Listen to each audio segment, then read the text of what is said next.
所以我觉得做这份工作非常开心，这种感觉真的太好了，真的感觉太好了。那前一阵子所播放的一个新闻就是让我很尴尬，也就是雅雅事件。我心里还在想，这件在上海习以为常的事情，没想到在台北素来大家都说台北捷运非常安静，非常礼貌，非常有秩序的这样一个捷运也发生这样的事情，让我还是蛮意外的。我们上海话会说侬上我信息啊，然后我发现台北人坐捷运有一个坏习惯，就是他们非常喜欢堵在门口。回想起来到台湾的这段时间，真的还蛮不容易的，各种辛酸泪。Hello， 大家好，我是煮菜的奶爸狗狗，来自上海，因为爱情嫁来台湾，因为家庭和孩子选择留在台北生活。原本是2个小孩的全职家庭主妇，现在是一个美编设计兼职家庭主妇。每天早上8点出门，对，我现在已经开始正式在台湾上班了。让我在台湾的生活进入到下一个阶段。回想起来到台湾的这段时间，真的还蛮不容易的，各种辛酸泪。虽然来到台湾只有看起来短短的4年，但是对我人生来说，这4年真的经历了非常多的事情。从跟我太太结婚，搬到台湾生活，然后有第1个小孩，有第2个小孩。刚到台湾的时候呢，还要找房子住，还要租房。我们在租的房子里度过了1年的时间，然后又要开始找房子买房。买完房子呢，又要经历装修，然后就是第1个小孩要开始去幼儿园，帮他找幼儿园，再到第2个小孩也可以去幼儿园。真的短短4年发生非常多的事情，一路呢我也在不断调整自己的状态。说起来真的是一本血泪史。第1个小孩壮壮的时候，因为果果还是请产假在家里，大部分时间都是我们2个人在带他，而且壮壮真的是一个天使宝贝，非常乖，非常好带。小时候婴儿时期基本上就是喝奶和睡觉，然后长大呢，他因为说话比较晚，所以也是基本上安安静静的。而那个时候我还有在接上海的案子，那个时候收入还算可以，所以也还有很多的闲暇时间可以带他到处去玩。再到后来妹妹出生，果果休完产假就回归职场，剩我一个人开启1打2的生活。那段时间真的非常痛苦，整个人的状态非常差。就是虽然壮壮有去幼儿园了，然后果果才回归职场的，但是去幼儿园其实时间也是很限制，每天下午一到时间就要去接他。那我接他的工具是一台脚踏车，我势必要带着妹妹一起去，然后接他们一起回来。台湾的夏天真的非常热，而且夏天的期间非常长，在下午最热的时间里，我虽然只骑短短的10几分钟就可以到他们学校，但是每次骑完都是浑身大汗，衣服都湿透。而且接完他不是马上回家，基本上每天都会找一个公园带他们去放放电，天气不好就去亲子馆，天气好的话就在室外活动。而早期妹妹还不会走路的时候，我一个人带他们回到家，我真的不知道是怎么度过那段时间，可以带着2个做饭的。我记得当时妹妹就是一离开她的视线，她就会哇哇大哭，然后在地上爬啊爬，我被她哭到不行。有一段时期就是背着她在那里做饭，她一背就睡着了，还算安静。好不容易度过那段时期，她又变得开始非常会说话，每天都不断的要跟我说话，每天不停的叫爸爸。总之他就是一个非常粘人的小孩。包括他去幼儿园之前的那段时期，我也是非常煎熬，就是在体力消耗上真的是还好，没有到非常累，没有让身体非常累，但是精神真的非常消耗，非常疲劳。他整个上午几乎没有办法让你停下来安安静静专专心心做一件事情。我如果坐在电脑前剪片，他会跑过来说爸爸要抱抱啊，爸爸要怎么样啊，要吃东西啊，要怎么样怎么样，整天就是黏着你。那我妈前阵子也有来，然后也有帮我带过妹妹，那个时候我就得以自己脱身出去办一些个人的事情，让我妈妈带着妹妹在家里。那我妈妈刚来的时候怀抱着一颗热情的心啊，觉得小孩很可爱，每天就跟她做非常多的互动，因为妹妹话真的很多，给她讲故事啊什么，讲故事还不断的要提问，为什么为什么。就是我妈刚来的时候是很热情的在陪她的，然后陪了大概1周，她就跟我说真的很累，真的没办法自己做一件事情，包括上厕所她也会不断来敲门，不断来开门，就是要缠着你趴在你脚上，连上厕所都没办法得到一刻的安静。然后过了1个礼拜，我妈就跟我说太累了，真的觉得我太不容易了，怎么能一打二度过来的？后一个礼拜他就开始没有那么热情的跟妹妹互动了，他就在那边只是稍微应承，有一些敷衍的应承，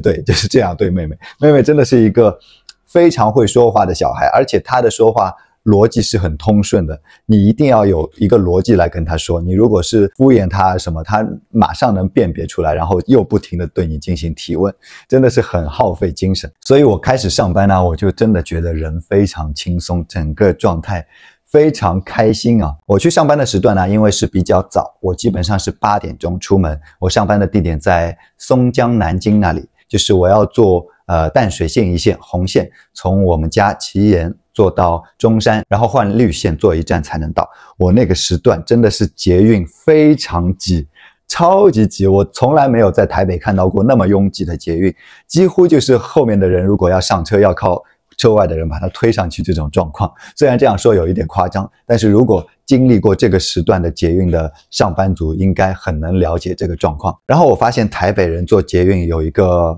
坏习惯，就是他们非常喜欢堵在门口。明明车厢里还有蛮多的空间，蛮大的空间可以进去，但是他们每个人就是走进车厢，走2步就不动了，就站在那里，让后面的人非常难以上车。但是坐了几趟捷运下来之后，我就发现这个现象蛮难去改变的，可以说是一个恶性循环。就是拿我自身来说，我上车之后非常想走到车厢里面比较空的空间，但是有人堵在门口，第一点是让我走进去非常困难，第二点呢，就是我要下车又要经历门口堵得非常多的那一段空间，又要再一次挤出来，所以就造成了我上车我也想只站在门口，这样我下车也会方便一点的这样的想法。我相信很多台北市民可能也是这样的想法，所以他上车宁愿挤在非常拥挤的车门口，也不愿走到车厢内比较空的地方，因为他下车也会非常麻烦。真的是这样一个恶性循环，造成大家都宁愿堵在车门口做一个门神。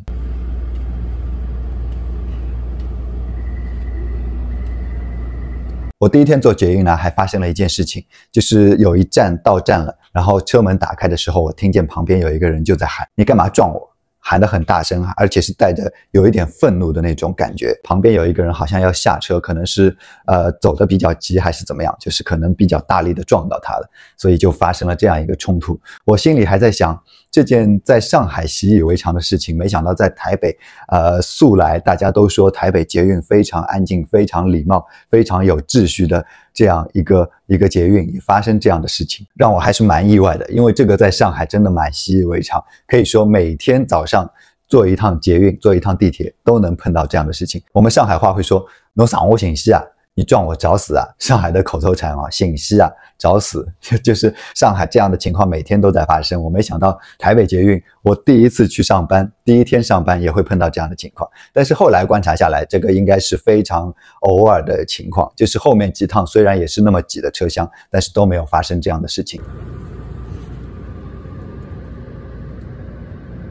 那下了捷运呢，因为离上班打卡还有一段时间，我通常会去买一杯咖啡，买完咖啡拿着咖啡杯走在路上赶去公司的那个状态，真的感觉太好了，很久没有经历过这样的上班的感觉了，就是非常怀念以前买一杯咖啡慢悠悠的走在路上。因为我们以前广告公司不需要打卡，就是时间蛮弹性的，所以慢悠悠的走在路上，看看路边的风景，看看路边的行人。因为松江南京那边的上班人群非常多，然后每个人感觉都是衣着光鲜亮丽的，跟我之前在台湾的生活经常跑北投市场所看到的人是完全两种状态。就是北投市场就是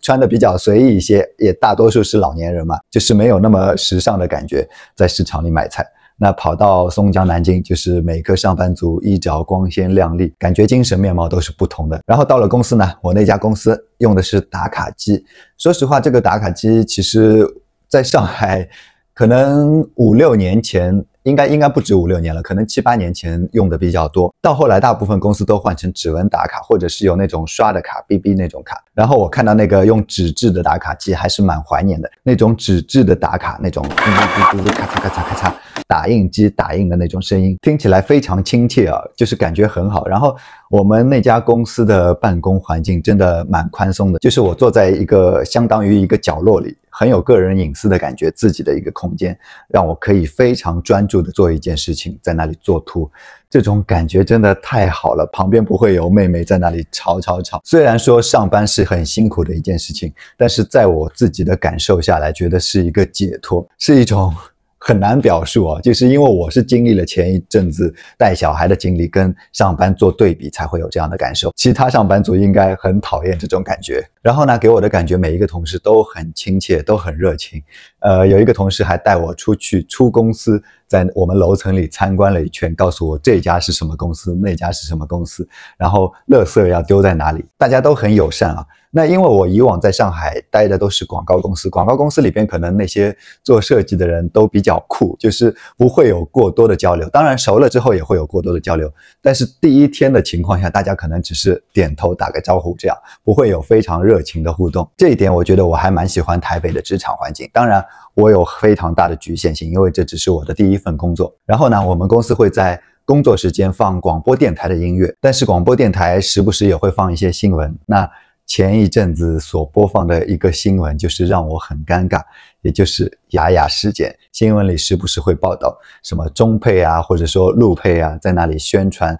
武统台湾的言论，然后遭到移民署的驱逐出境这样子的新闻。我身为一个陆配，身为一个中配，听起来觉得有一些尴尬。还好我的同事都是非常好的人，他们完全没有用异样的眼光来看待我这样一个比较特殊的身份。我自己心里听到这样的新闻还有一些敏感，但是他们的态度让我马上就平和了下来，觉得那个新闻跟我无关。但是到了下班时间，我还是蛮焦虑的。虽然说以前的工作当中，一到下班是一个非常放松的时刻，你不用像上班那样匆匆赶路，你可以慢悠悠的走在街上，甚至听听音乐，或者是在路边坐坐啊，抽烟啊这样子。但是以我现在的家庭情况，一下班真的就需要急着去打卡，甚至是用小跑的步伐坐上捷运，赶到小孩的学校去接他们放学。放学回到家之后，我还要赶着做饭，真的还是蛮疲劳的一个过程。然后台北的办公环境我觉得很有意思啊，就是我们办公楼的楼下，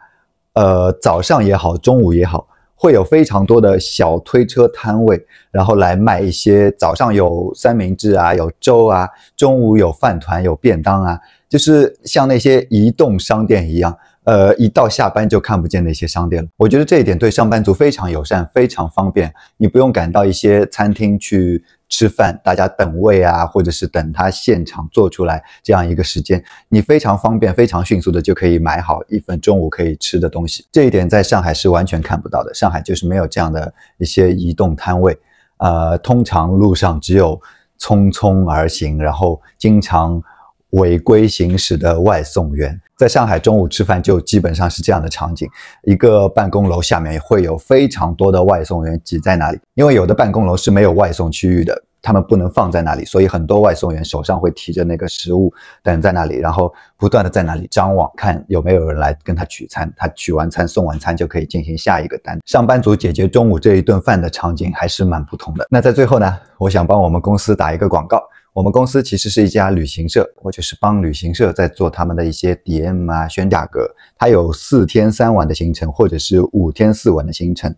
包括机票和酒店，只要12988起。同样报我的名字也会有不小的折扣。我这里就刚好顺带做一下推荐，之后有其他团的话，我也会跟大家做介绍。因为我是一个非常喜欢旅游的人，所以我觉得做这份工作非常开心，我每天也是乐在其中。包括做一些行程的时候，我要去看它的景点，我觉得我自己都会非常想带我们全家去。那我们这一期我个人在台湾，在台北正式工作的经历分享就先到这里了，我们下一期再见，感谢各位。